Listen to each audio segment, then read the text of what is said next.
Few days ago, I gave my bike to change the cone set to Rider Sync. आज जब मैंने call किया follow up लेने के लिए तो मुझे कुछ ऐसा पता चला जो कि मुझे बहुत पहले पता होना चाहिए। हेलो। हाँ, अरे क्या हुआ भैया गाड़ी का? अरे तुम्हारे एक्सेल बेंट है। मेरा एक्सेल? मतलब तुम्हारी गाड़ी का एक्सेल बेंट है यार। कौन सा, आगे पीछे? फ्रंट। अच्छा चलिए समझते हैं, नया डाल दीजिए हो सके तो। देखते हैं, मिल गए तो फिर देखते हैं।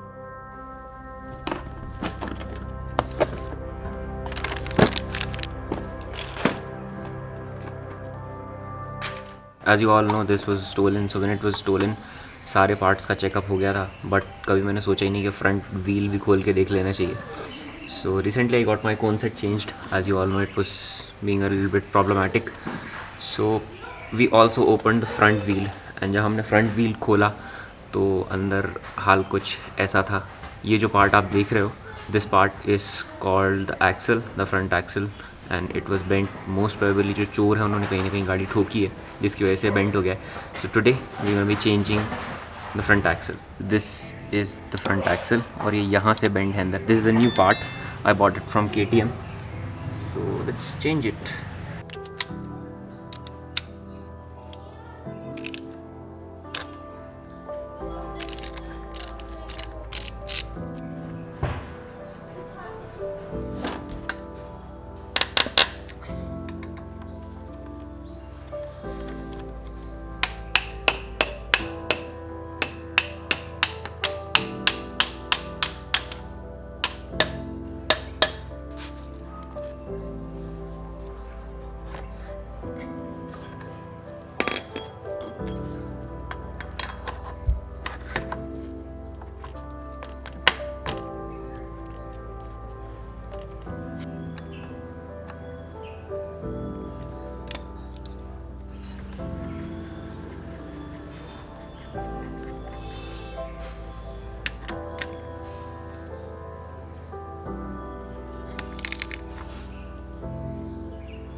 So this is the old axle that we had in our bike. When we were installing the cone set, हमने इसको गर्म करके थोड़ा सा सीधा कर लिया था. So you cannot see the curves. You can see a little bit of curvature right here, and you can see the marks of the hammer जिससे हमने गर्म करवा के सीधा किया था. But it's very unsafe. But at that time, no part was available, so we had to do it. अब जैसे ही part आया तो I just replaced it, and it's looking quite good. Alright.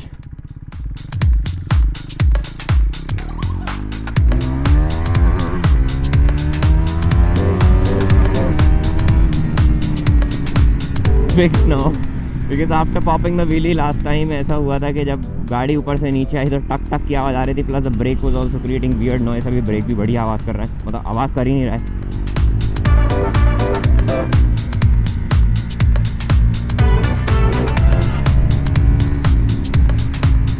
I always prefer to replace parts when it comes to performance. अगर कुछ भी cosmetic है तो मैं रिपेयर कर लेता हूँ, but if it's related to bike's performance or my safety, I always choose to replace part, क्योंकि उस पर रिस्क बढ़ जाता है. अगर आपने रिप्लेस नहीं किया तो आपका रिस्क बहुत ज़्यादा बढ़ जाएगा. वो 100 रुपये बचाने के चक्कर में जान पे बनाती है. इसीलिए भाई साहब, अगर कुछ ऐसा क्रिटिकल पार्ट ख़राब हो जैसे एक्सेल हो गया, ब्रेक पैड्स हो गए, तो फिर always replace it and try to get the original one. अगर बिल्कुल ऐसा है कि कंपनी ने पार्ट बनाना बंद ही कर दिया है किसी स्पेसिफिक व्हीकल के या किसी स्पेसिफिक डिवाइस के, तो फिर आप ले सकते हो third party, that too from some reputed brand.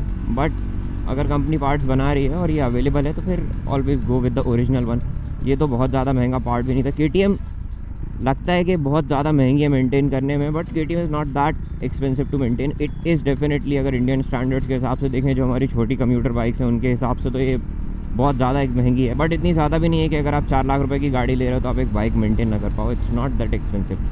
सो अभी I think the wheel is fine, the alignment is absolutely fine, और मुझे डग भी नहीं दिख रहा है व्हील में. पहले wheel was doing a little dug, but अभी it looks good.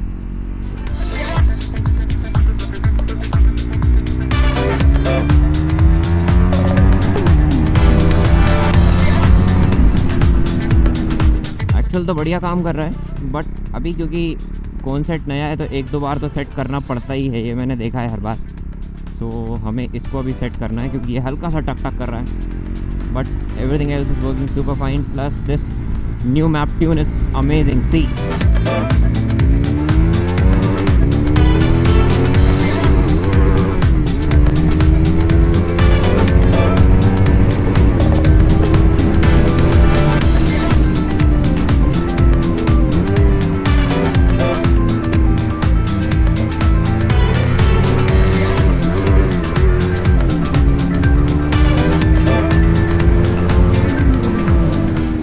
while I was test riding, I also came to know कि जो गेयर शिफ्टर है और जिसकी लिंकेज है वो भी सही से काम नहीं कर रही है। It's a bit loose actually.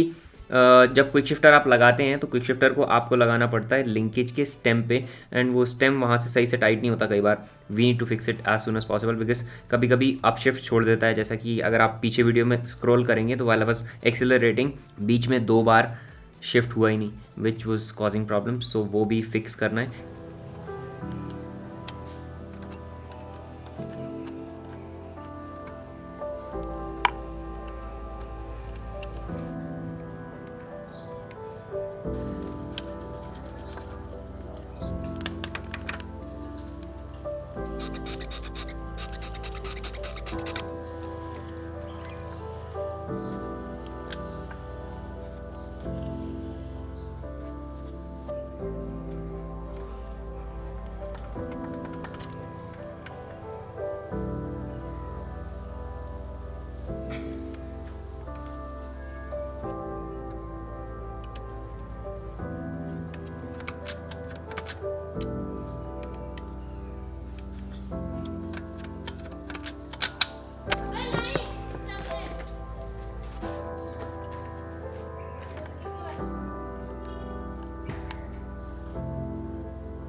If you have installed quick shifter in your bike, you have to tune it after every install because the value changes according to the pressure you are doing on the bolt.